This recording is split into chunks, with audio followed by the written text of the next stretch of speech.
ॐ सहना भवतु सहनौ भुनक्तु सह वीर्यं करवावहै तेजस्विनावधीतमस्तु मा विद्विषावहै। ॐ शान्ति शान्ति शान्तिः।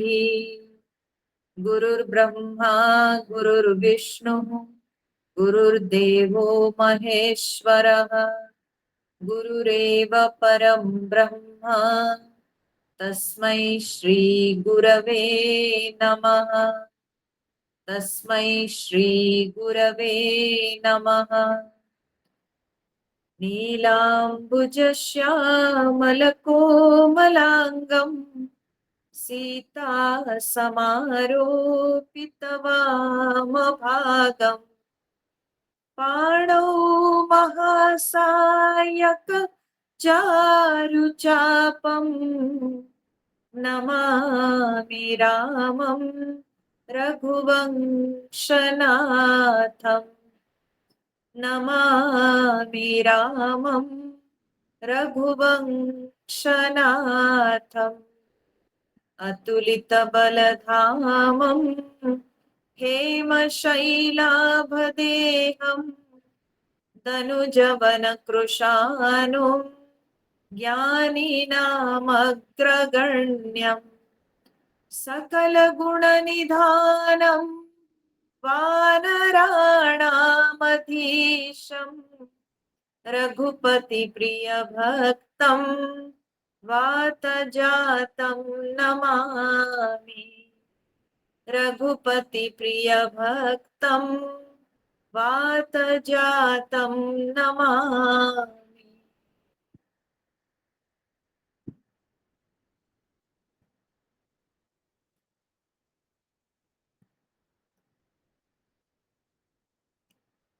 तो हम लोग देख रहे थे कि काकभुषुंडी जी से गरुड़ जी पूछ रहे थे कि भक्ति और ज्ञान में क्या अंतर है।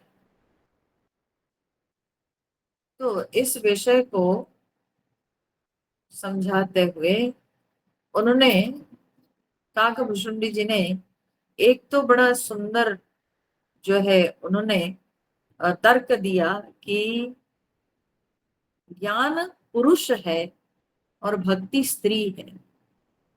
तो पुरुष हमेशा स्त्री के प्रति लालायित होता है, परंतु एक स्त्री कदापि स्त्री के ओर आकर्षित नहीं होती है। तो इस प्रकार से ज्ञान पुरुष होने के कारण वो माया के प्रति आकर्षित हो सकता है।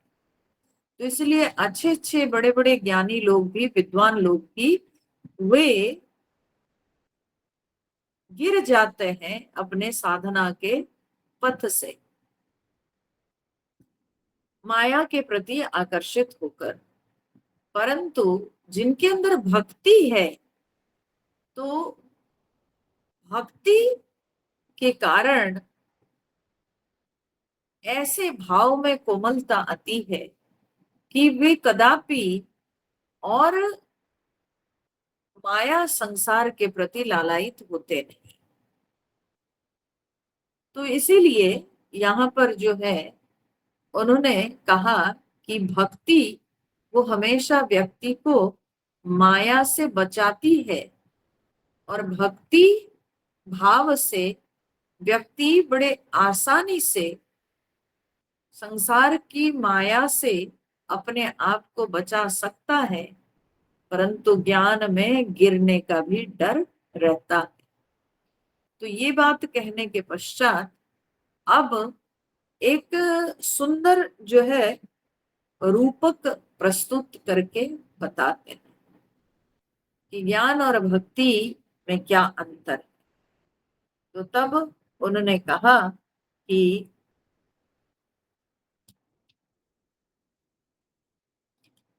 हम लोग इसको पढ़ रहे थे, कहा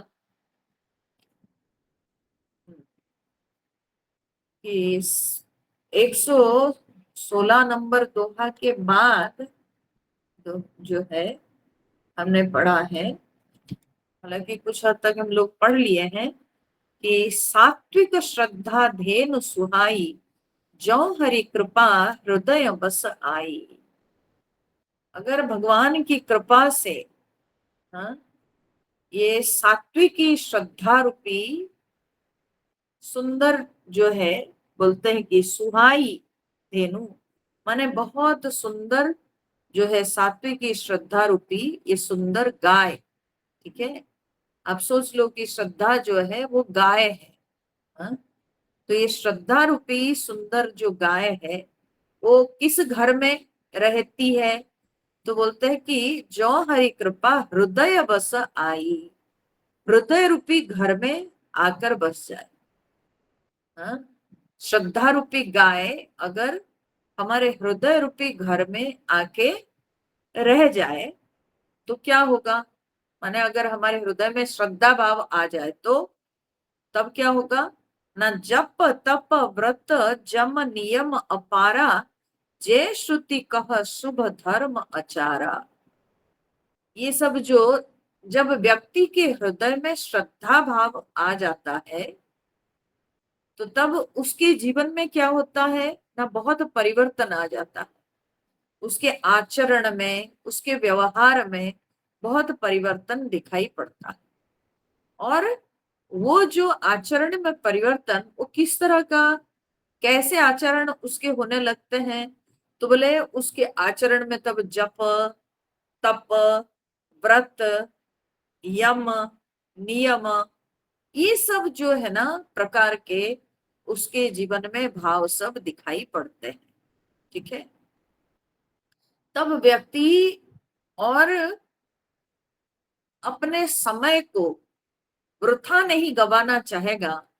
वो अपने समय को तब सुचारू रूप से व्यवहार करेगा। वो समय का सदुपयोग करेगा। प्रभु के कुछ प्रभु के लिए कुछ कर्म करके वो अपने समय का सदुपयोग करना चाहेगा। और प्रभु के लिए वो सब कर्म क्या है? ना कभी जाप करना, कभी जो है उपवास करना, अन्य प्रकार के भी कोई व्रत नियम करना और कोई तपस्या। तो इस तरह से जो है ना उसके जीवन के प्रत्येक क्षण वो भगवान के कार्य में लग जाता है। ठीक है, तो ये सब जो है उसके जीवन के व्यवहार में ऐसे सब लक्षण आने लगते हैं। और इन लक्षणों को उन्होंने कहा, माने श्रद्धा अगर गाय है, हृदय रूपी घर में श्रद्धा रूपी गाय आके रह जाए तो ये सारे लक्षण जो उसके जीवन में आते हैं ये सब घास है। बोले तेई तृण हरित चरई जब गाई, बोले इन जो है हरे घास को जब गाय चरेगी, माने क्या है? गाय कौन है ना? श्रद्धा। तो ये श्रद्धा रूपी गाय ये हरे तृण कौन है ना? जप तप व्रत नियम योग, ये सब जो है ये सब हरा घास है। इस घास को श्रद्धा रूपी गाय चरेगी। ठीक है, श्रद्धा रूपी गाय जो है ये सारे जो है घास को ग्रहण करेगी। ठीक है, अर्थ क्या हुआ ना? जब हमारे जप तप व्रत यम नियम ये सब के साथ श्रद्धा जुड़ जाएगी, ठीक है, जब श्रद्धा जुड़ जाएगी तो क्या होगा? तो बोलते हैं कि भाव वच्छ शिशु पाई पहनाई। भाव वच्छ, भाव रूपी बछड़ा। तो भाव रूपी माने आस्तिक भाव। ठीक है, ईश्वर है, ईश्वर के जो है ना अस्तित्व पर जो विश्वास है वो भाव, आस्तिक भाव। भगवान है, मेरे साथ है, भगवान कहीं दूर नहीं है। तो भगवान के अस्तित्व पर जो दृढ़ विश्वास, वो जो आस्तिक बुद्धि, तो बोलते हैं कि वो आस्तिक भाव रूपी बछड़ा, ठीक है, उस बछड़ा को पाकर, क्योंकि श्रद्धा है, सो श्रद्धा और ये सारे जप तप नियम व्रत ये सब आ गए जीवन में, ये हरे घास, हाँ, श्रद्धा के साथ ये सब भाव आ गए। और ये आने से क्या होता है ना, आस्तिक भाव रूपी बछड़ा, हाँ, मिल जाए उस गाय को, ठीक है, उसका बछड़ा कौन है ना, आस्तिक भाव रूपी बछड़ा, ठीक है। और ये बछड़ा को पाकर तब क्या होगा ना, वो गाय जो है वो पहनाती है, माने उसके थन में दूध आने लगता है, शिशु पाई पहनाई, ठीक है। ये आस्तिक भाव रूपी बछड़ा को पाकर के जो है वो पहनाने लगती है गाय। और फिर क्या है, उस गाय के दूध दुहने के लिए फिर ग्वाला क्या करता है ना, उसके जो पीछे के पैर है उसको ग्वाला बांधता है, कि नहीं तो लात मार देगी। तो इसीलिए वो जो पीछे के पैरों को बांधने के लिए जो रस्सी, नोई जिसको कहते हैं, तो बोलते हैं वो कौन सी रस्सी है, बोले निवृत्ति नोई, ठीक है, नोई निवृत्ति। तो निवृत्ति रूपी नोई माने निवृत्ति रूपी रस्सी, जो कि पीछे के पैरों को ग्वाला बांधता है, ठीक है। और फिर पात्र विश्वासा, और उसमें पात्र कौन है ना, विश्वास रूपी पात्र, जो पात्र में दूध दुहा जाता है, ठीक है। तो जो दूध जो कि दू करके रखना है, तो उसके लिए जो पात्र है वो है विश्वास रूपी पात्र, ठीक है, दृढ़ विश्वास। तो ऐसा जो है सुंदर और मजबूत पात्र जो कि विश्वास का है, तो ऐसे विश्वास रूपी पात्र में निर्मल मन अहीर निज दासा। और फिर वो दूहने वाला जो अहीर है वो कौन है, जो दूहने वाला जो ग्वाला है वो कौन है, तो बोले निर्मल मन, अपना जो निर्मल मन है, ठीक है, पवित्र मन, पवित्र मन जो है वो ग्वाला का काम करता है। और वो कैसा फिर, बोलते अहिर निज दासा, जो स्वयं का दास है, स्वयं का दास माने जो अपने वश में है, हाँ, वो मन जो अपने वश में है। ऐसा नहीं कि जो मन संसार में भटकता है, बोले नहीं, यहाँ पर जो ग्वाला है वो ग्वाला बहुत ही क्या बोलते हैं सुनियंत्रित है। तो वो कौन है ना, वो है मन, शुद्ध मन, तो वो है अहीर। और फिर जो दूध, जो विश्वास रूपी पात्र में जो दूध, हाँ, मिलता है, वो श्रद्धा रूपी गाय को दूहने से जो दूध मिलता है, वो दूध कौन सा दूध है, बोले परम धर्ममय पय दुहि भाई। हाँ, काकभुशुंडी जी कहते हैं, हे भाई, परम धर्ममय पय दुही, परम धर्ममय, ठीक है, ये दूध जो है ये परम धर्ममय दूध है, ठीक है।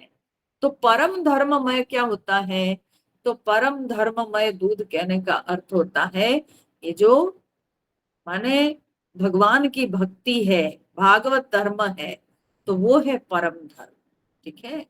तो ये परम धर्ममय दूध जिसको विश्वास रूपी पात्र में दूह कर रखा जाता है। फिर क्या करते हैं ना, वो दूध को ला करके अवटे अनल अकाम बनाई, फिर उस दूध को गर्म करना होता है, ठीक है। उस दूध को दूह करके उसको अवटे माने औंटना होता है, ठीक है, उसको गर्म करना होता है। तो कैसे, कैसी आग है, कौन सी आग में उस दूध को गर्म किया जाता है, तो बोले अनल निकाम बनाई, माने निष्काम भाव रूपी अग्नि, ठीक है, निष्काम भाव रूपी अग्नि में उस परम भागवत धर्म रूपी दूध को गर्म किया जाता है। ठीक है, जो भागवत धर्म, हाँ, रूपी जो दूध है, वो दूध में निष्काम भाव जुड़ जाए, निष्काम अग्नि के पास उसको लाके उसको गर्म किया जाता है। तो क्या होगा, बोलते हैं कि फिर गर्म करने के पश्चात तोष मरुत तब क्षमा जुड़ावे, और उसके बाद फिर उस दूध को ठंडा किया जाता है। जब वो दूध ठंडा होगा तभी तो उसके ऊपर मलाई, अच्छी तरह से मलाई बैठेगी।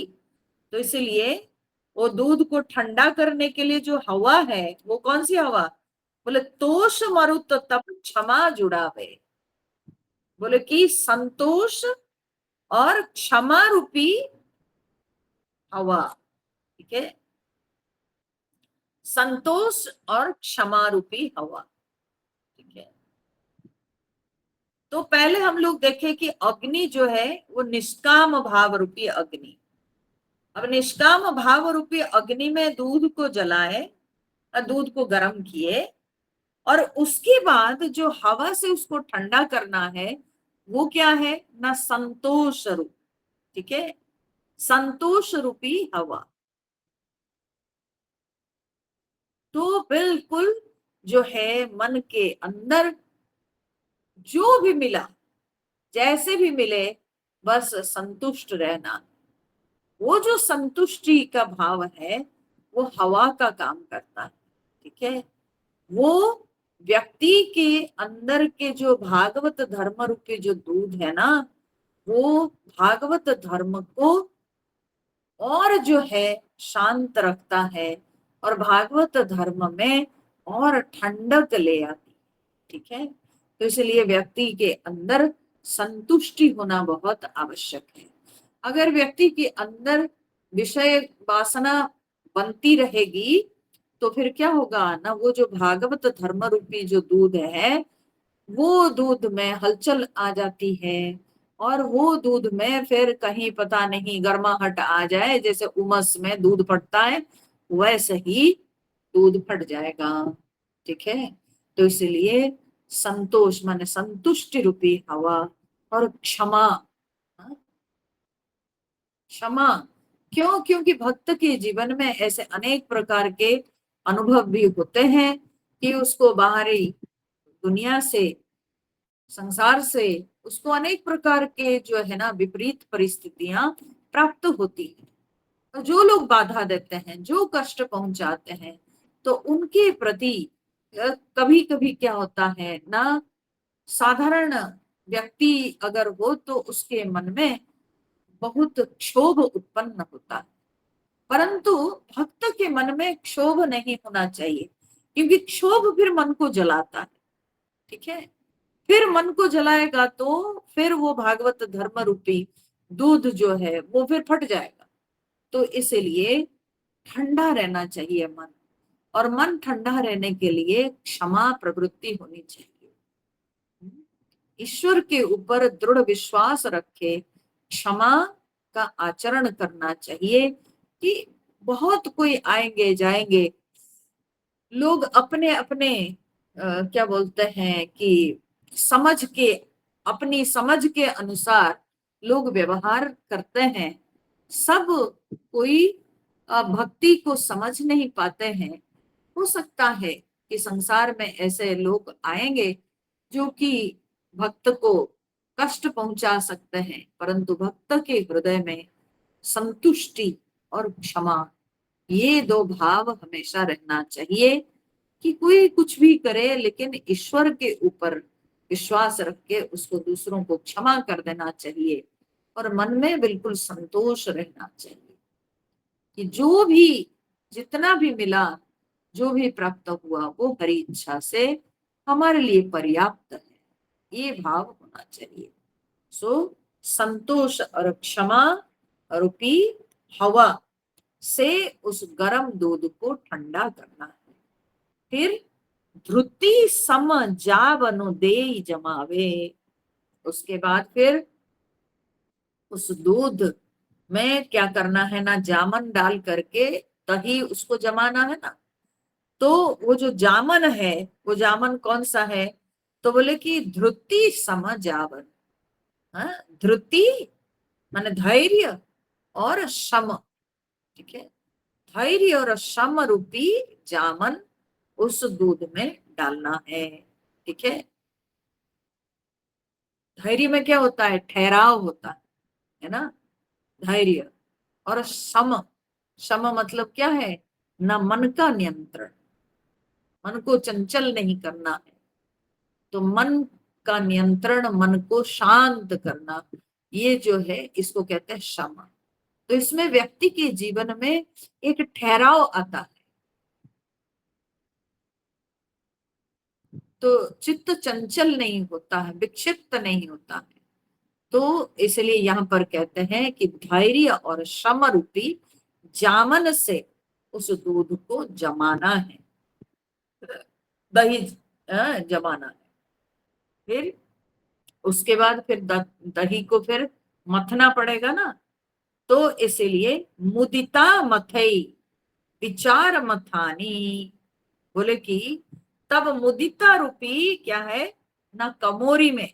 ठीक है, वो बड़ा जो पात्र होता है ना, उसमें कौन से पात्र में फिर दही को हम ये करेंगे, मथेंगे, चलाएंगे। तो बोले वो है मुदिता। मुदिता माने प्रसन्नता। तो प्रसन्नता रूपी जो है पात्र हो, बड़ा पात्र, बड़ा हांडी जैसे होता है, तो ऐसे प्रसन्नता रूपी पात्र हो। ठीक है, प्रसन्नता के पात्र होना चाहिए। उस प्रसन्नता रूपी पात्र में वो जो दही जमाई गई, उसको अभी मथना है। और उसमें मथानी कौन सी है? तो बोले मथानी है विचार मथानी। ठीक है, विचार रूपी, कौन से विचार ना, तत्व विचार रूपी मथानी के। आप ध्यान देना कि कहा हम शुरू किए थे, श्रद्धा रूपी गाय। श्रद्धा रूपी गाय आके हृदय में बस गई, और दूध मिला कौन सा ना, भागवत धर्म रूपी दूध। फिर धीरे धीरे वो जो भागवत धर्म आहिस्ता आहिस्ता, मन जब एकदम शांत रहता है, धैर्य और क्षमता के प्रभाव में आकर धीरे धीरे उस भागवत धर्म रूपी जो दूध है, वो दूध आहिस्ता आहिस्ता जो है वो दही में बदलता है। और उसके बाद क्या होता है ना, उसके अंदर विचार आता है। ठीक है, तो भक्ति भाव से श्रद्धा पूर्वक ये जो भागवत धर्म, हाँ, भाव था, तो उसमें आहिस्ता आहिस्ता विचार प्रवेश करता है। ठीक है, तो शुरुआत कहाँ से हुई? शुरुआत भक्ति से, श्रद्धा से। ठीक है, तो ये जो श्रद्धा भक्ति है, ये शुरुआत है।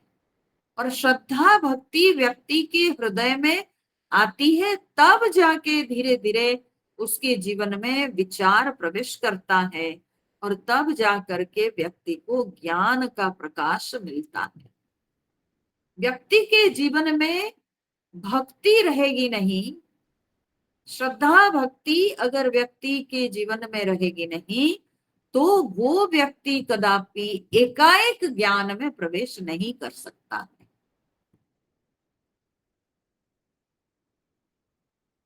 व्यक्ति के अंदर तभी पक्का ज्ञान आता है जब उसके अंदर श्रद्धा भक्ति रहती है। श्रद्धा भक्ति से धीरे धीरे ये भक्ति पकते पकते तब उसमें जो है ज्ञान का भाव आता है। तो इसलिए कभी भक्ति को भक्ति की निंदा नहीं करनी चाहिए, या भक्ति का तिरस्कार नहीं करना चाहिए, क्योंकि भक्ति से ही ज्ञान का जो है प्रादुर्भाव होता है। भक्ति से ही ज्ञान जन्म लेता है। तो वही यहाँ पर दिखाते हैं, क्योंकि गरुड़ जी जब पूछे हैं भक्ति और ज्ञान में क्या अंतर है, तो उसी को समझाते हुए काकभूषुंड जी कहते हैं कि भक्ति मूल है। ठीक है, ज्ञान रूपी जो वृक्ष दिखता है तो पहले उसका मूल क्या है? उसकी मूल जो है वो है भक्ति, श्रद्धा, भक्ति।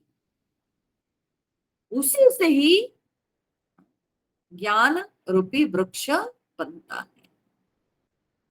तो हम जो बाहर से एक पेड़ को देखते हैं, हर पेड़ का जड़ तो है, भले जड़ दिखता नहीं परंतु जड़ तो है। वैसे ही श्रद्धा भक्ति जब आती है, वही श्रद्धा भक्ति धीरे धीरे धीरे धीरे प्रौढ़ हो करके वो बाद में ज्ञान में बदलती है।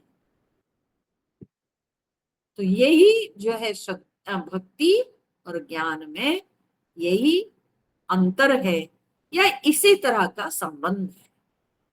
तो तब कहते हैं कि मुदिता मथे विचार मथानी। तो विचार रूपी, तत्व विचार रूपी मथानी से क्या है कि वो दही को मथना है। फिर उसमें जो है एक खंबा चाहिए ना, वो मथानी को भी रस्सी से जो है फंसाकर तब मथानी को चलाएंगे। और वो रस्सी को जो है फंसाने के लिए एक और खंबा चाहिए। तो खंबा कौन सा है? बोले दम आधार। ठीक है, दम जो है वो आधार माने खंबा, हाँ, के रूप में सहारा है। तो दम माने क्या है ना? इंद्रिय का नियंत्रण। तो जब व्यक्ति तत्व विचार में प्रवेश करता है, अगर उसकी इंद्रियां अपने नियंत्रण में नहीं होगी तो फिर व्यक्ति को ये इंद्रियां जो है गिरा देती है। तो इसीलिए इंद्रियों पर काबू होना बहुत आवश्यक है, इंद्रियों पर नियंत्रण रहना बहुत आवश्यक है। तो इसीलिए ये दम रूपी खंबा, ठीक है, उसके सहारा लेकर के, ठीक है, फिर रस्सी क्या है ना? रज्जु सत्य सुबानी। सत्य और सुबानी माने सुंदर वाणी। ठीक है, सत्य और सुंदर वाणी रूपी रस्सी। तो रस्सी से जो है वो तत्व विचार रूपी मथाने को चर्निंग करना आवश्यक है। ठीक है, घुमाने की जरूरत है। तब मथी काढ़ी ले नवनीता। और उसके बाद जो है उसको मथने से क्या होता है? तब उसमें से सुंदर जो है नवनीत, मतलब क्या है ना? मक्खन, हाँ, निकलता है। तो वो जो मक्खन है वो कैसा? बोले विमल विराग सुभग सुपुनीता। बोले कि वो बड़ा सुंदर, माने विमल माने अति निर्मल, पवित्र, और विराग, सुभग सुपुनीता, बहुत पवित्र, निर्मल, सुंदर, और विराग माने वैराग्य रूपी मक्खन, उसको निकाले। ठीक है, तो उस दही से जो है बोलते हैं कि अब दम रूपी खंबा का सहारा लेकर सत्य और सुंदर वाणी रूपी रस्सी से तत्व विचार रूपी मथानी के द्वारा विचार करके तो वैराग्य वैराग्य रूपी मक्खन को निकाले। ठीक है, वैराग्य उभर के आए तब। जब विचार दृढ़ होता है, तत्व विचार माने विवेक, ठीक है, तो जब विवेक दृढ़ होता है तो तब क्या होता है ना? उससे वैराग्य उत्पन्न होता है, उसे वैराग्य जो है वो उभर के आता है। तो वैराग्य रूपी मक्खन को निकाले। फिर उसके बाद उस मक्खन को लेकर के क्या करे ना? जोग अग्नि करी प्रगट तब कर्म शुभा शुभ लाई। तब फिर योग रूपी अग्नि को, हाँ, जोग अग्नि करी प्रगट तब, तो योग रूपी अग्नि को प्रकट करके, योग अग्नि माने योगाभ्यास, हाँ, प्रबल योगाभ्यास के द्वारा आसन, प्राणायाम, हाँ, प्रत्याहार, धारणा, ये योगाभ्यास करके उसमें क्या करना है, तो ये योग रूपी अग्नि में कर्म शुभाशुभ लाई, शुभाशुभ कर्म रूपी ईंधन उसमें लाके डाल दे। माने अपने शुभ अशुभ सारे कर्मों को उसमें जो है अर्पण कर दे। किसमें? ना योग अग्नि में। सारे कर्मों से पूरी तरह से मुक्त हो जाए, कर्मों से अपना संबंध त्याग कर दे, सारे शुभ अशुभ सारे कर्मों को जो है उस योग अग्नि में समर्पण कर दे।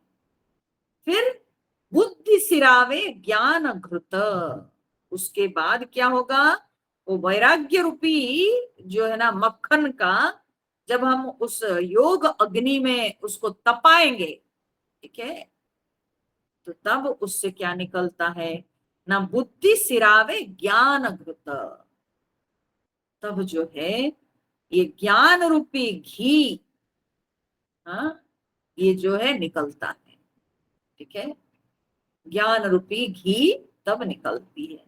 और ये ज्ञान रूपी घी को जो है, और ये बोलते हैं कि ये घी में भी क्या होता है, पहले जब घी बनाने के लिए अग्नि पर हम मक्खन को चढ़ाते हैं तो उसके अंदर भी बहुत मल रहता है, ठीक है, तो वो कैसा मल, यहाँ कहते हैं ममता मल जरी जाई, ममता रूपी मल जो उसमें, देखिए ये हुआ क्या ना, वैराग्य रूपी मक्खन तो मिला, लेकिन उस वैराग्य के अंदर थोड़ा बहुत जो है ना ममता रूपी मल अभी है बची कुछ।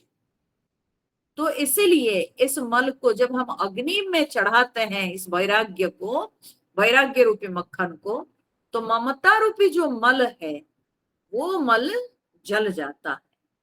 और जब पूरी तरह से वो ममता रूपी मल जल जाता है तो तब उस वैराग्य रूपी मक्खन से ज्ञान रूपी घी तब जो है प्राप्त होती है, ठीक है, और उसमें कोई मल नहीं है। और उस घी को फिर ठंडा करना होता है ना, तो कैसे ठंडा करेंगे, बोले बुद्धि से, बुद्धि सिरावे ज्ञान घृत, सो बुद्धि से उसको ठंडा करे, निश्चयात्मिका बुद्धि से उस ज्ञान रूपी घी को ठंडा करे, अर्थात अपनी बुद्धि में उस ज्ञान रूपी घी को धारण करें और एकदम शांत बुद्धि से, स्थिर बुद्धि से उस ज्ञान रूपी घी को जो है ग्रहण करें, ठीक है।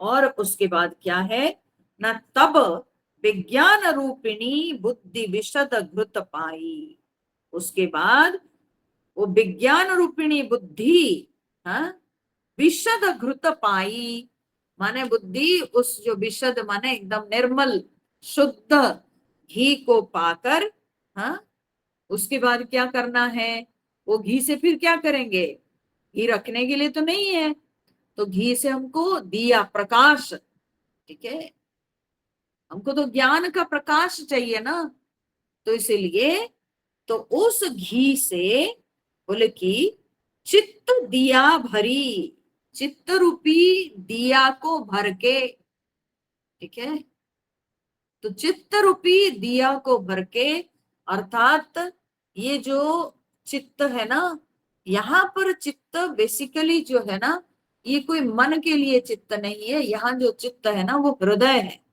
ठीक है, सो ये हृदय रूपी दिया को उस घी से, उस पवित्र घी से भरकर, ठीक है, चित्त दिया भरी, धरे दृढ़ समता दियटी बनाई, हाँ, हृदय रूपी दिया को भरकर फिर हम क्या करें, बोलते हैं कि पहले जमाने में क्या करते थे, जब दिया जलाते थे तो उसको एक दीप स्तंभ, ठीक है, दीप स्तंभ मतलब जिसको हिंदी में दीवट बोलते हैं, ठीक है, जिसके ऊपर दिया रखा जाता था, ऊंचा जो है स्टैंड।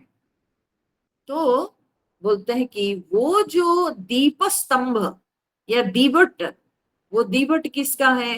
बोले समता रूपी दीवट। ठीक है, तो समता रूपी दीवट पर वो जो दिया, हृदय रूपी दिया में घी भरकर उसके ऊपर जो है बहुत माने स्थिर करके दृढ़ता के साथ, हाँ, भरे दृढ़ माने उसको दृढ़ता पूर्वक उसको रखें।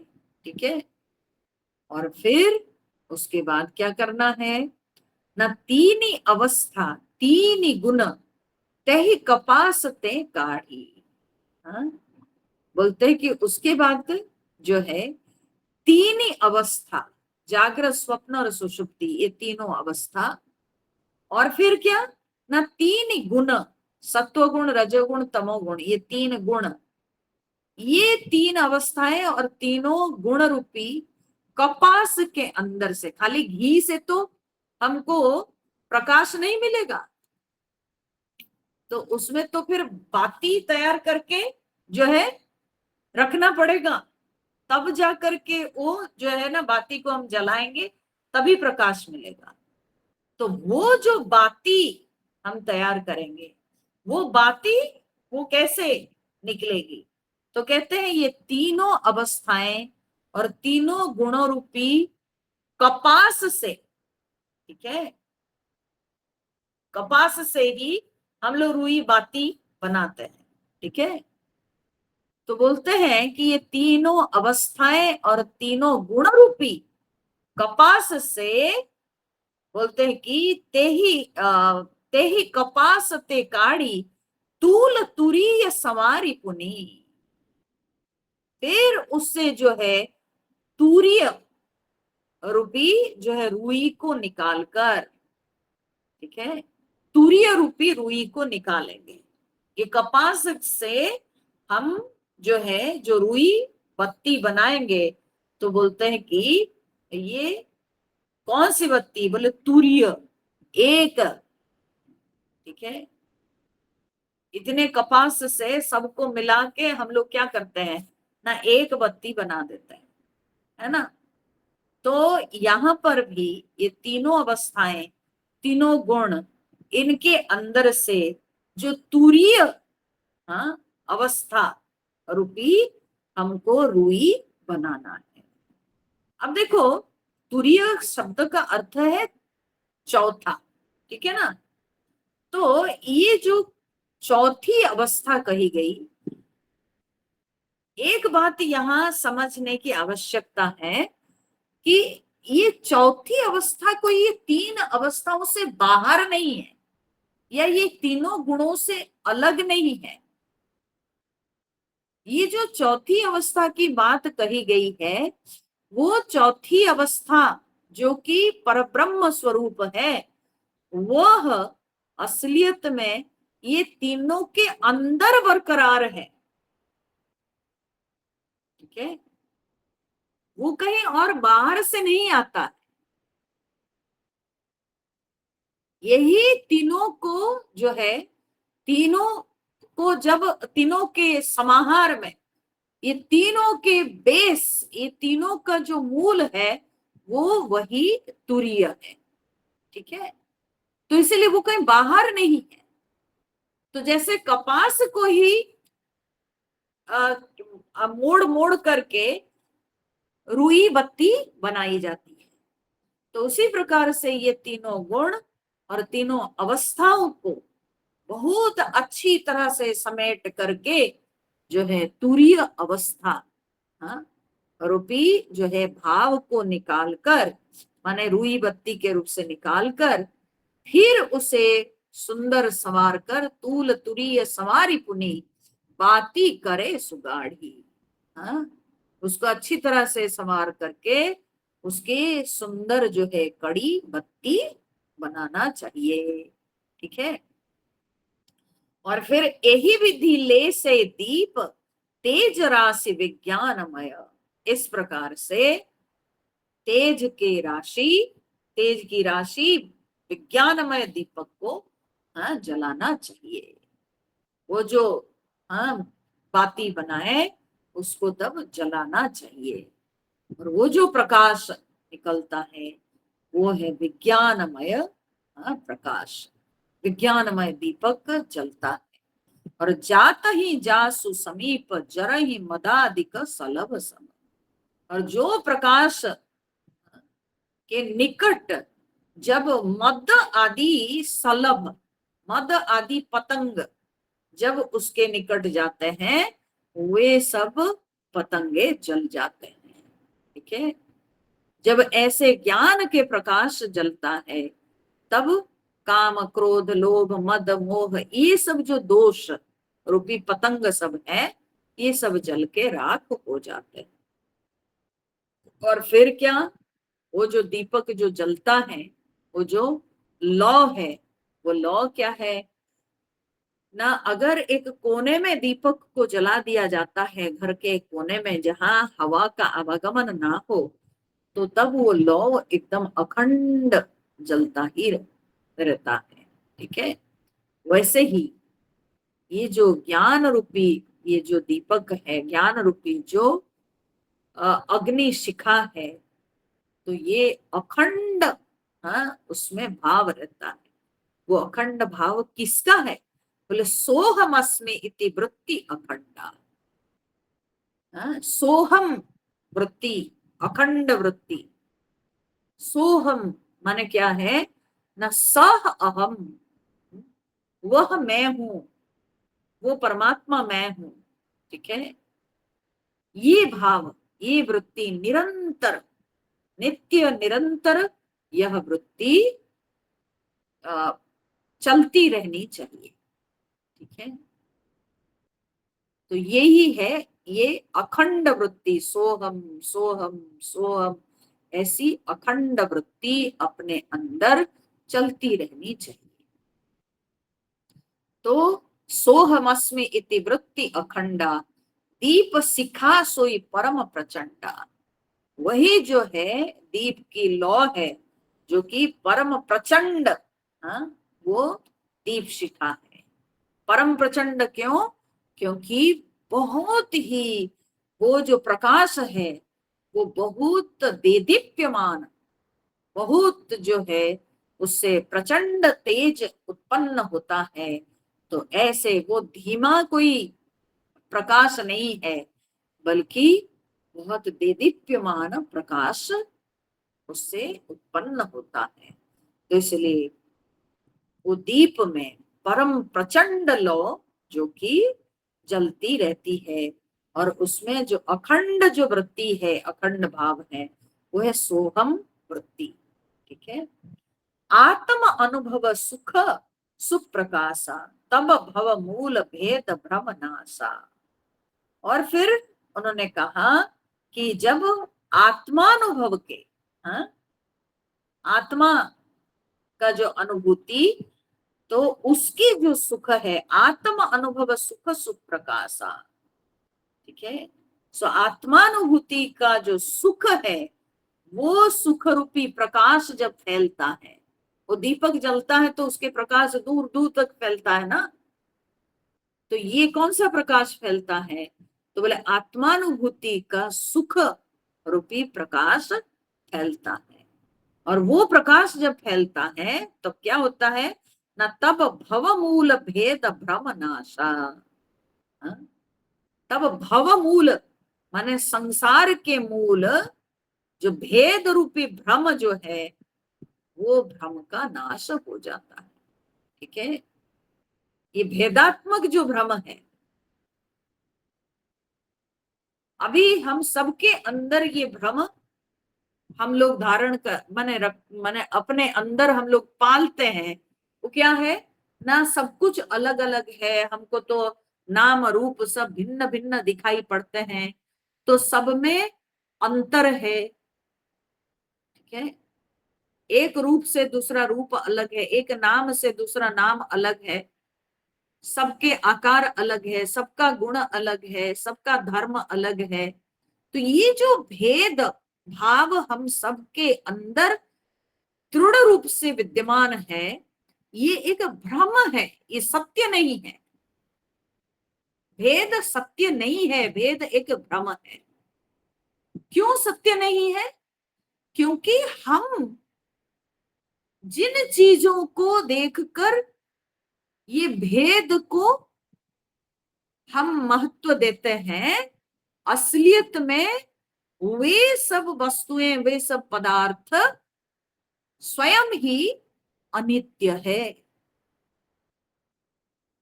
ठीक है, वे सब पदार्थ मिथ्या है। एक रूप से दूसरा रूप वो अलग है, एक नाम से दूसरा नाम अलग है। ठीक है, तो ये जो शब्द शब्द में अंतर दिखता है, रूप रूप में अंतर दिखता है, धर्म धर्म में अंतर दिखता है, ये सब मिथ्या मात्र है। सब परिवर्तनशील है, सब मिथ्या है। सत्य तो एक केवल परब्रह्म परमात्मा है। तो इसलिए ये भेद रूपी ये भ्रम है। असलियत में भेद बोल के कुछ नहीं है, क्योंकि सत्य एक है और उसमें कोई भेद नहीं है। तो जो भेद दिखता है वो भेद एक भ्रम मात्र है, सत्य नहीं है। तो इसलिए ये संसार का मूल यही भेद रूपी भ्रम है। ये भ्रम मिट जाएगा तो संसार खत्म हो जाएगा। क्योंकि संसार क्या है? संसार विविधताओं को लेकर के, विभिन्नताओं को लेकर के संसार है। तो अगर भेद मिट जाएगा तो संसार समाप्त। तो संसार का मूल है ये भेद रूपी भ्रम। और ये भेद रूपी भ्रम जो है ये नष्ट हो जाता है जब आत्मानुभूति रूप ये सुंदर प्रकाश, ये जब फैलता है। ठीक है, आत्मा की अनुभूति होती है तो एक आत्मा सबकी आत्मा है, तो उसमें एकता का बोध होता है। और एकता के बोध होने पर भेद कहाँ रहेगा? तो भेद की समाप्ति हो जाती है। तो इसीलिए यहाँ पर गोस्वामी तुलसीदास जी कहते हैं, आत्म अनुभव सुख सुप्रकाशा तब भव मूल भेद भ्रम नाशा। तब भव मूल, संसार के मूल ये जो भेद रूपी भ्रम है ये नाश हो जाता है। प्रबल अविद्या कर परिवारा मोह आदि तम मिटई अपारा। और ये जो प्रबल अविद्या, ये जो अति माने बलवती, महान बलवती अविद्या, पता नहीं कितने जन्मों से ये अविद्या हम सबको ग्रास कर रखी है। तो बोलते ये अविद्या के जो परिवार है, कौन है सब अविद्या के परिवार? ना मोह आदि तम मिटई अपारा। हाँ, ये मोह आदि, ठीक है, ये सब जो है काम क्रोध लोभ मोह, ये सब जो है ये अविद्या के परिवार है। हाँ, ये परिवार जो है जब वो ज्ञान रूपी दीपक विज्ञानमय जब प्रकाश फैलता है और आत्मानुभूति जब प्राप्त हो जाती है साधक को, तो तब क्या होता है ना, ये सारे काम क्रोध मोह आदि जो कि अविद्या के परिवार है वो सब के सब समाप्त हो जाते हैं। मोह आदि तम मिटई अपारा। हाँ, ये काम क्रोध मोह रूपी जो अंधकार है, तम माने अंधकार, हाँ, अपार अंधकार, ये एक क्षण में मिट जाता है। ठीक है, और फिर तब सोई बुद्धि पाई उंजियारा उर ग्रह बैठी ग्रंथि निरुआरा। तब क्या होता है? तब सोई बुद्धि, वही जो विज्ञान रूपिणी बुद्धि, हाँ, तो पाई उंजियारा, तो विज्ञान रूपिणी बुद्धि वो तब ज्ञान रूपी प्रकाश को पाकर, हाँ, उर गृह बैठी ग्रंथि निरुआरा, तब वो हृदय रूपी घर में, तो जल रही है ना। तो हृदय रूपी गृह में बैठकर वो विज्ञान रूपिणी बुद्धि वो क्या करती है ना, जड़ चेतन की गांठ को वो खोलती है।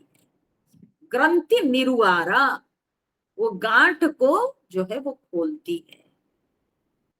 ठीक है। और ये गांठ जो है कौन सी गांठ, बोले ये वो जड़ चेतन की गांठ। माने जड़ चेतन माने क्या है, जड़ चेतन कहने का अर्थ है जो जीव भाव है। ठीक है। जीव के अंदर दोनों भाव है।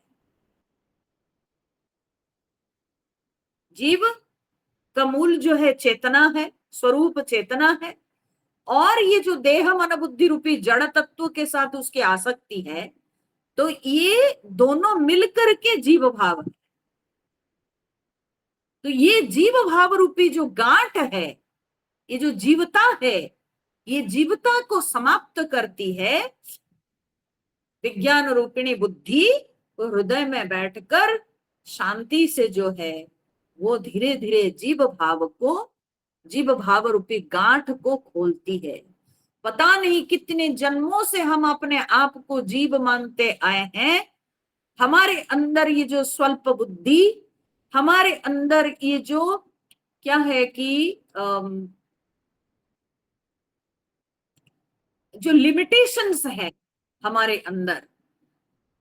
ठीक है। देश काल वस्तु के जो लिमिटेशंस हम सबके अंदर है, हम अपने आप को देश से सीमित मानते हैं, काल से सीमित मानते हैं, वस्तु से सीमित मानते हैं।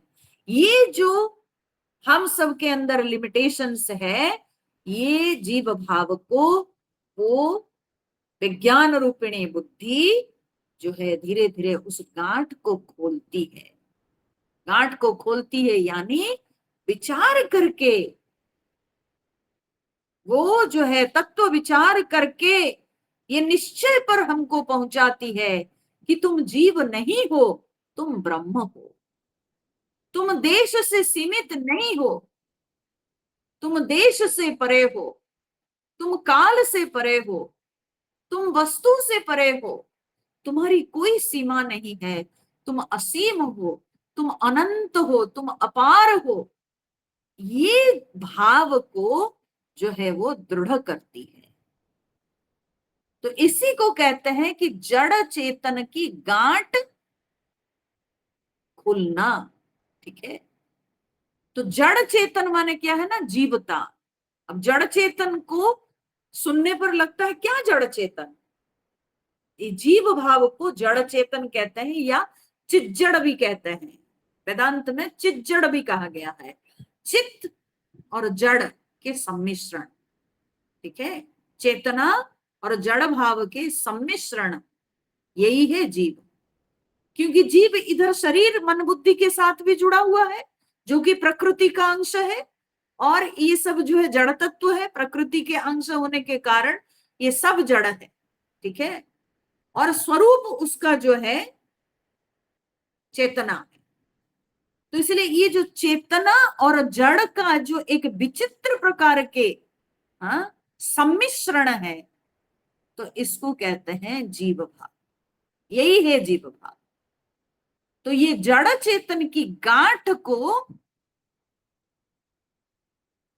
बुद्धि, विज्ञान रूपिणी बुद्धि जो है विचार के द्वारा, तत्व विचार के द्वारा वो इस गांठ को खोलती है। ठीक है। अर्थात कंटिन्यूअसली चिंतन मनन चलता रहता है और उस चिंतन मनन के द्वारा धीरे धीरे जो है सारी गांठ खुल जाती है। ये जो बंधन, ये जीव भाव का जो बंधन में हम बंधे हुए थे, धीरे धीरे सब गांठ एक एक करके खुल जाती है। तो वो गांठ तब खोलती है। फिर छोर न ग्रंथि पाव जौ सोई। तो यहाँ पर गोस्वामी तुलसीदास जी लिख रहे हैं, काकभूषुंडी जी कह रहे हैं कि जो व्यक्ति उस गांठ को खोल सकता है, छोर न ग्रंथि पाव जो सोई, जो उस गांठ को खोल सकता है, तब यह जीव कृतार्थ होई। तब जाके ये जीव जो है वो कृतार्थ हो सकता है। ठीक है, तब उस व्यक्ति में कृतकृत्यता आती है। जो उस गांठ को खोलने में समर्थ होता है, उसी के जीवन में कृतकृत्यता आती है। ठीक है, जब तक वो गांठ खुलती नहीं, अर्थात जब तक ये जो सारे लिमिटेशंस है, ये सीमा रेखाएं जो सब हम अपने लिए बना के रखे हैं, हाँ, ये सब सीमा को जब तक हम लांघ नहीं पाए हैं, देश की सीमा, काल की सीमा, वस्तु की सीमा, नाम की सीमा, रूप की सीमा, जितनी प्रकार की सीमाएं हम धारण कर रखे हैं, उन सीमाओं को जब तक हम लांघ नहीं लिए हैं, तब तक, हाँ, कभी भवबंधन मिटता नहीं, तब तक कृतकृत्यता नहीं आती। कृतकृत्यता तभी आती है जब व्यक्ति ये सारी गांठ को खोल देता है। तब उसको लगता है कि हाँ, हमने वो किया जो करना चाहिए था, मनुष्य जन्म प्राप्त करके जो करना चाहिए था वो हमने किया। तभी उसके अंदर वो संतुष्टि आती है, तभी उस व्यक्ति के हृदय को ठंडक मिलती है कि yes, I have done it. तो ये भाव तभी आती है। तो कल बल छल करी जाहि समीपा, अंचल बात बुझा वही दीपा। अब क्या होता है ना, जब साधक इस स्तर में पहुंचता है, तो इतनी ऊंचाई पर पहुंच के भी साधक गिर सकता है। कागभूषण जी कह रहे हैं, तब होता क्या है ना, कल बल छल करी जाहि समीपा। तब रिद्धि सिद्धि जो है वो क्या है ना, वो रिद्धि सिद्धि प्रेरई बहु भाई। ओ सॉरी, हम छूट गया थोड़ा सा। तो बोले कि छोर त ग्रंथि जानी खगराया, विघ्न अनेक करई तब माया। ठीक है, बोले कि ये गांठ जब खुलने लगती है, ठीक है, जीव भाव जब मिटने लगता है, उसी समय क्या होता है ना, विघ्न अनेक करई तब माया। तब ये माया जो है बहुत प्रकार के जो है वो विघ्न भेज देती है।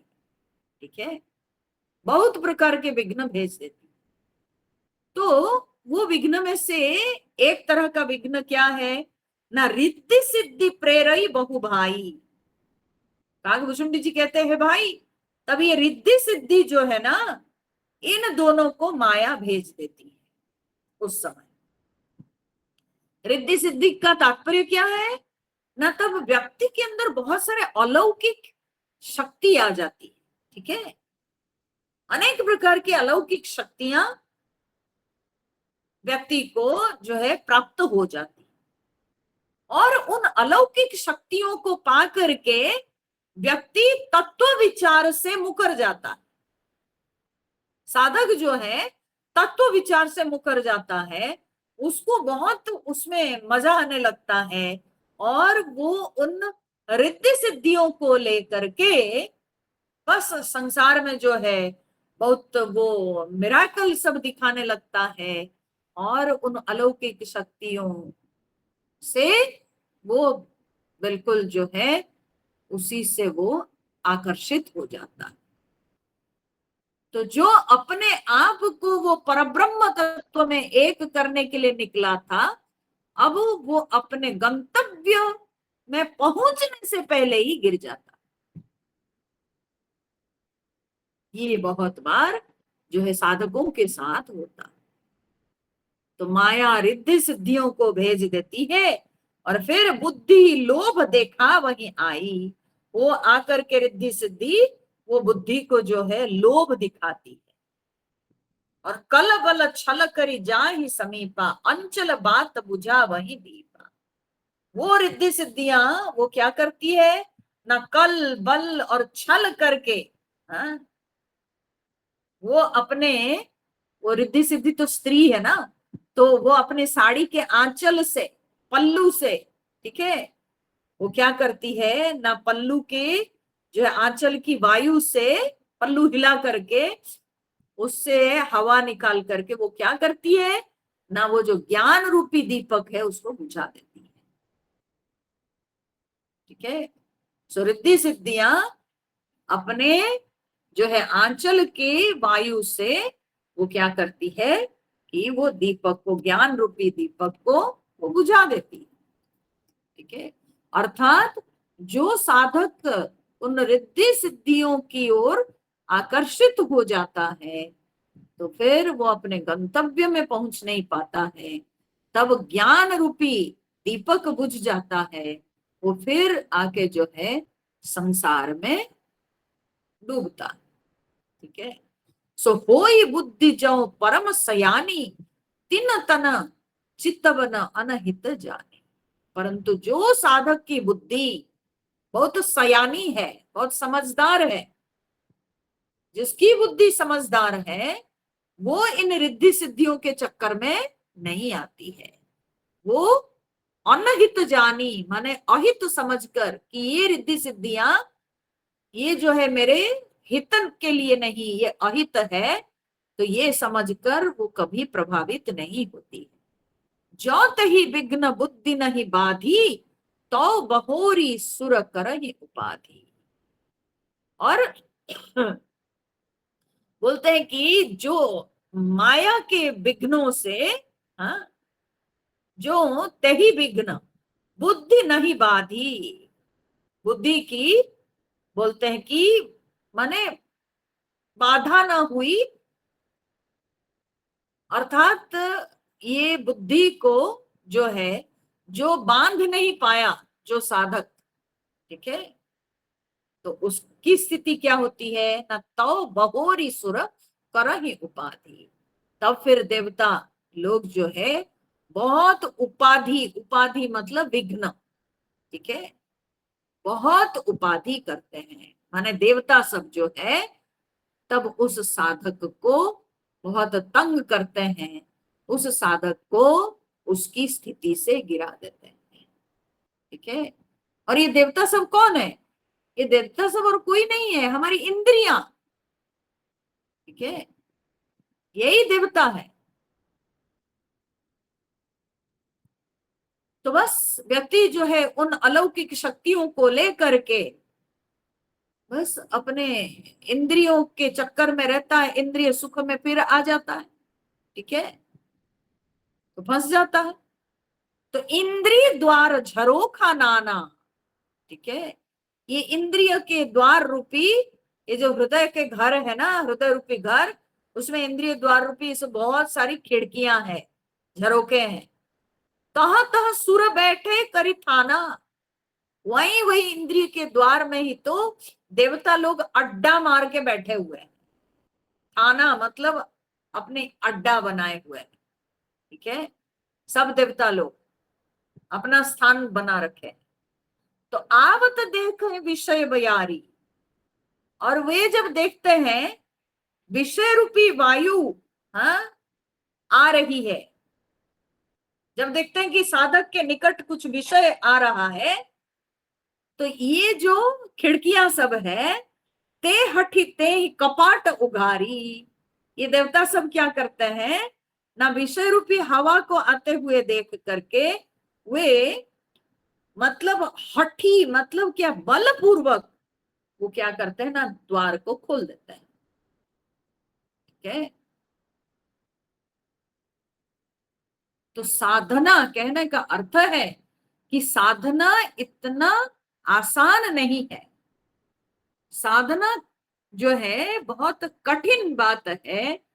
और साधना करते करते कई बार साधक बहुत ऊंची अवस्था में पहुंचकर भी कभी कभी उसकी इंद्रियां उन्मत्त हो जाती है, उसकी इंद्रियां विषयों की ओर प्रवृत्त हो जाती है और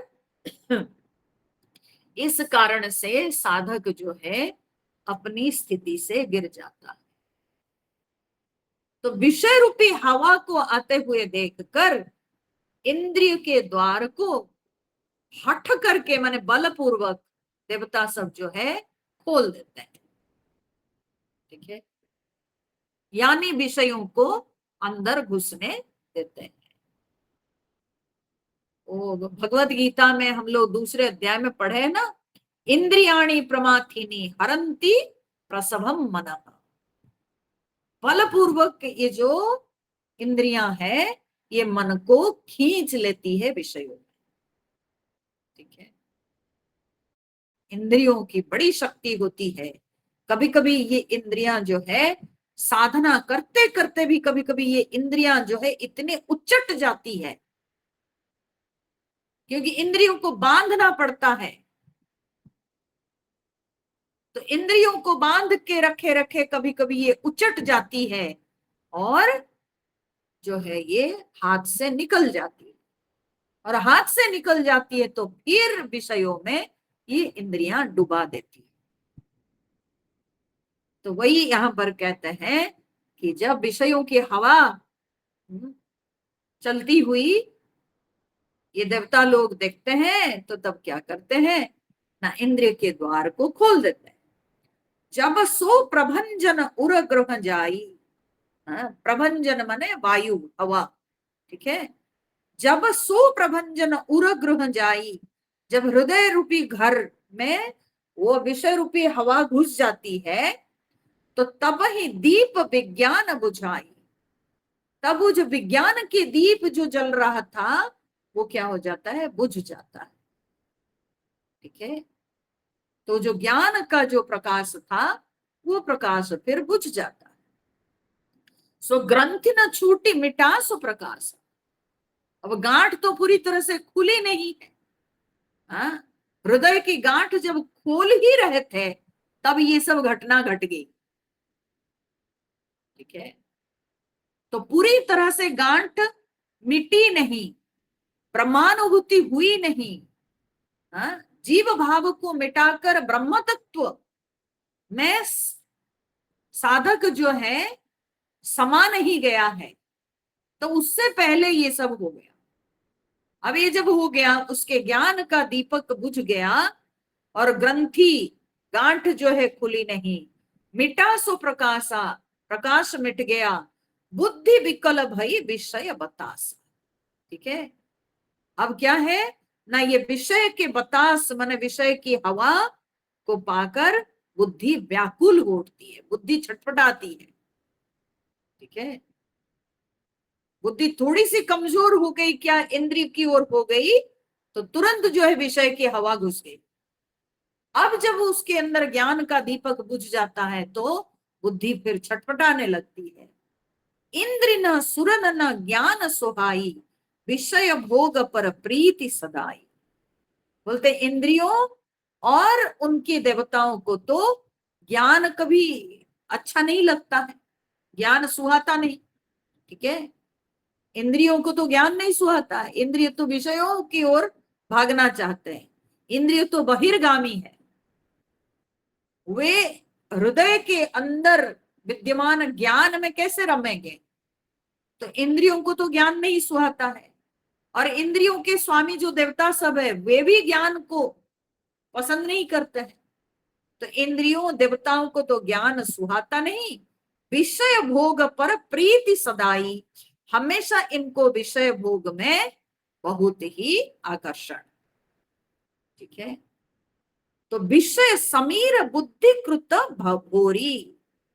अब ये जो है बुद्धि को, ये जो विषय रूपी हवा है, ये विषय रूपी हवा घुस करके अब बुद्धि को जो है पूरी तरह से बावली बना देती है। ठीक है, बुद्धि अब उसमें वो विषय रूपी हवा में पूरा घुल मिल जाती, और फिर तेही विधि दीप को बार बहोरी। तो कहते हैं फिर तो बहोरी फिर से दोबारा उस ज्ञान दीपक को कौन जलावे, क्योंकि कितनी मेहनत करके, हाँ, कितने कठिन श्रम के बाद व्यक्ति वहां तक पहुंचता है, और फिर वहां से गिर के दोबारा फिर उस स्थिति में पहुंचना, ये कितना कठिन व्यापार है। तो इसीलिए काकभूषुंडी जी के यहाँ पर प्रश्न उठाते हैं कि दोबारा फिर उस ज्ञान दीपक को कौन जलाएगा, अर्थात ये कितनी कठिन बात हो जाती है पुनः अपने आप को वहां तक पहुंचाना। ये ऐसी बात है कि चोटी में पहुंचने से पहले ही, हाँ, व्यक्ति गिर जाए, पर्वत की चोटी पर पहुंचने से पहले व्यक्ति फिसल जाए, तो फिर चोटी तक पहुंचना कितनी कठिन बात है। हाँ? तो वही प्रश्न उठा रहे हैं काकभूषण जी। तब फिर जीव विविधि विधि पावई संस्कृति क्लेश, और जब गिर जाता है ये जीव, तो फिर क्या होता है ना, वो ज्ञान के दीपक जब बुझ गया, फिर ये जीव जो है बहुत प्रकार से उसको संस्कृति क्लेश पावई, माने संस्कृति क्लेश माने संसार दुख, बहुत प्रकार के संसार दुख उसको मिलने लगता है। फिर हरि माया अति दुस्तर तरि न जाई बिहगेश। हाँ हे गरुड़ जी, ये हरि माया अति दुस्तर है, भगवान की माया कितना दुस्तर है, देखो वो माया गिरा दी आखिर, उसको पार करना बहुत कठिन है, बहुत कठिन है। साधक को जो है उस पार जाना ये बहुत ही कष्ट साध्य व्यापार है। कहत कठिन समुझत कठिन साधत कठिन विवेक। ठीक है, ये जो ज्ञानाभ्यास है, हाँ, तत्व विचार करके जीव भाव को मिटा के फिर ब्रह्मात्मैक्य बोध तक पहुंचना, ये बहुत कठिन बात है। वे कहते हैं कहत कठिन, इस विषय को कहना बहुत कठिन है, समुझत कठिन, इसको समझना भी बहुत कठिन है, फिर साधत कठिन विवेक, विवेक माने ज्ञान, फिर ज्ञान को साधना भी बहुत कठिन है। ठीक है, ज्ञान को कहना कठिन है, समझना कठिन है, और उस ज्ञान को साधना भी बहुत कठिन है। होय गुणाक्षर न्याय जाऊं पुनि प्रत्युह अनेक। हाँ? और बोलते हैं कि अगर गुणाक्षर न्याय से, हाँ, कदाचित अगर ये ज्ञान हो भी जाए, ठीक है, पुनि प्रत्युह अनेक, फिर भी उसमें अनेकों विघ्न है। ठीक है, बोलते ना श्रेयांसी बहु विघ्नानी। ठीक है, ज्ञान से बढ़कर श्रेयस्कर और कुछ नहीं, लेकिन उसमें बहुत विघ्न है। बोलते हैं कि भाई अगर बच भी गया वो ज्ञान, मान लेते हैं बच भी गया, ठीक है, कभी कभी वो गुण लग जाता है उसमें, थोड़ा बहुत कुछ बच जाता है ना, तो बोलते उसी तरह से किसी तरह से अगर कुछ बच भी गया ज्ञान, तब भी उसमें बहुत विघ्न आते ही है। ज्ञान का मार्ग ये सहज नहीं है, ये बहुत ही कठिन मार्ग है ज्ञान का मार्ग। ठीक है, तो ज्ञान पंथ कृपान के धारा, तो यहाँ पर कह रहे हैं गरुड़ जी, ये ज्ञान का मार्ग जो है ना, ये कृपाण के धार है। ठीक है, माने तलवार की जो है धार के समान है, ज्ञान के मार्ग तलवार की धार के समान। अब तलवार की धार के ऊपर कोई अगर पैर रख के चलेगा, कितनी कठिन बात है बताओ, पैर कट जाएगा, थोड़ा सा भी इधर उधर होगा पैर कट जाएगा, है ना। तो बोले कि ज्ञान का मार्ग वैसे ही कठिन है। और फिर परत खगेश होई नहीं बारा, बोलते हैं कि ए गरुड़ जी, उसमें जो है इस मार्ग में गिरते देर नहीं लगता, ठीक है, क्योंकि उस पतली धार पर चलना कितना कठिन बात है। एक तो पैर कटेगा, दूसरा उस पे गिर जाएगा व्यक्ति उस पे से, ठीक है, इतनी पतली धार पर कैसे चलेंगे। तो इसलिए उस ज्ञान मार्ग भी वैसे ही है, तो उससे गिरना भी ज्यादा समय नहीं लगता। तो जो निर्विघ्न पंथ निर्वहई सो कैवल्य परम पद लभै।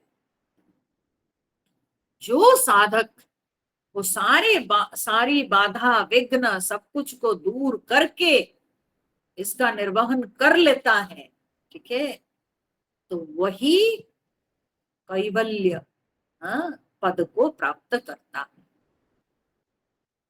वही उस मोक्ष पद को प्राप्त करता है। इतने जो है कठिन मार्ग में चलकर जो उस पार पहुंच जाता है जो साधक, वही मोक्ष को प्राप्त करता है।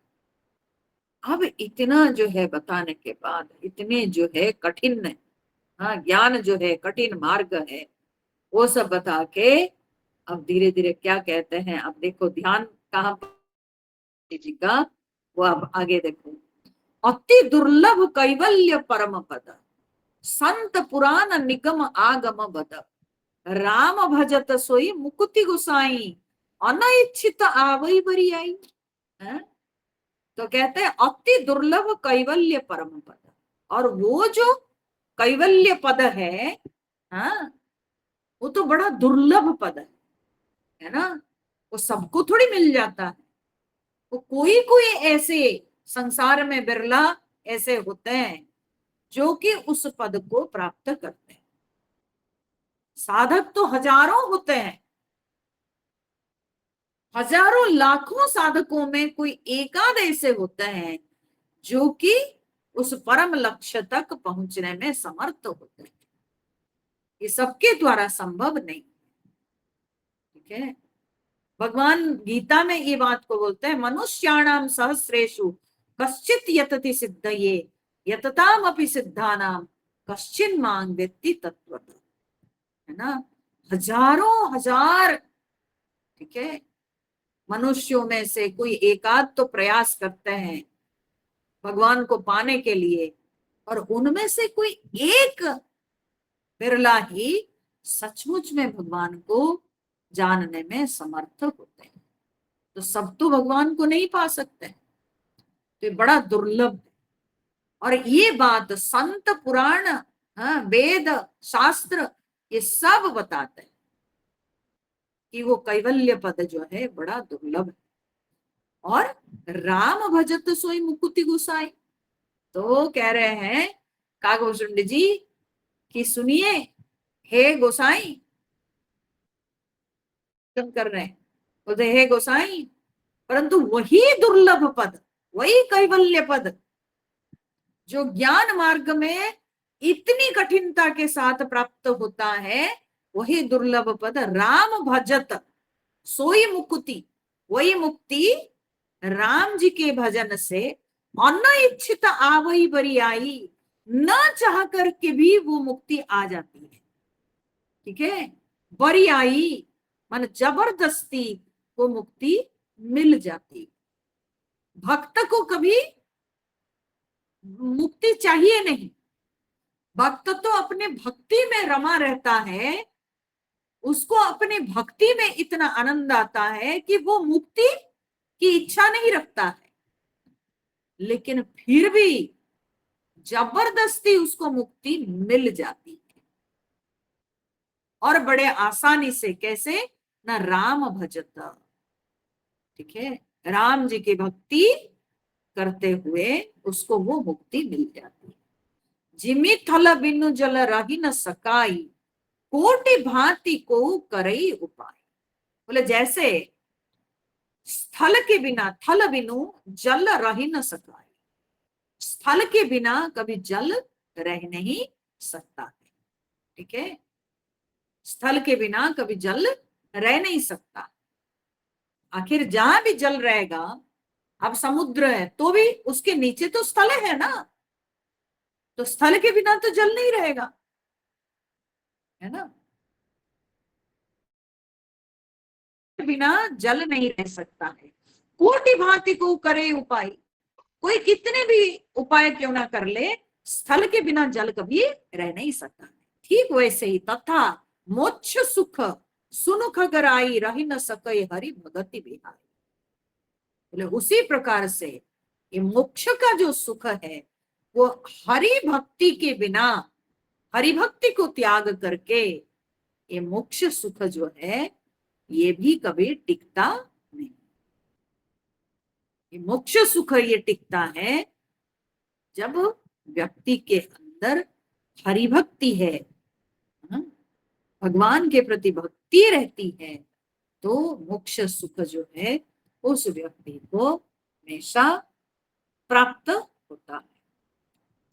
अस विचारी हरि भगत सयाने मुक्ति निरादर भगति लुभाने। ऐसे विचार करके जो बुद्धिमान हरिभक्त सब है वो भक्ति पर ही लुभाए रहकर वे मुक्ति को तिरस्कार कर देते हैं। ठीक है, वो भक्ति के प्रति लालायित रहते हैं और वे मुक्ति को भी त्याग कर देते हैं। उनको मुक्ति नहीं चाहिए, उनको भक्ति चाहिए। भगति करत बिनु जतन प्रयासा, बोलते हैं कि बिनु जतन प्रयासा माने बिना यत्न और परिश्रम के, तो बोलते हैं भक्ति करने से क्या होता है ना, संस्कृति मूल अविद्या नाश। संसार के मूल जो अविद्या है वो अविद्या का नाश हो जाता है बिना कोई यत्न, बिना कोई प्रयास के, केवल भक्ति से अपने आप ये संसार जो है समूल नष्ट हो जाता है। भोजन करिय तृप्ति हित लागी, जिमिसो असन पचवे जठरागी। बोले जिस तरह से हम लोग जब भोजन करते हैं, है ना, तो किसके लिए हम भोजन करते हैं? तृप्ति के लिए। भूख लगी है तो हम भोजन करते हैं तृप्ति के लिए। ठीक है, हम तृप्ति के लिए भोजन करते हैं और उस भोजन को जठराग्नि जो है अपने आप ही पचा डालती है। ठीक है, उसको जठराग्नि, उस भोजन को हम ग्रहण करते हैं तृप्ति के लिए, भोजन खा के तो तृप्ति मिल जाती है, लेकिन उस भोजन का क्या होता है, बोले अपने आप ही वो पेट में जब जाता है तो उसको जठराग्नि जो है पचा लेती है। ठीक है, ठीक उसी प्रकार से असी हरि भगति सुगम सुखदाई को असमूढ़ न जाहि सुहाई।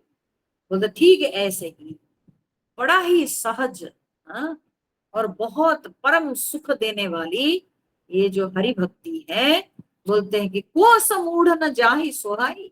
ऐसा कौन मूढ़ होगा जिसको ये हरि भक्ति जो है अच्छी नहीं लगेगी?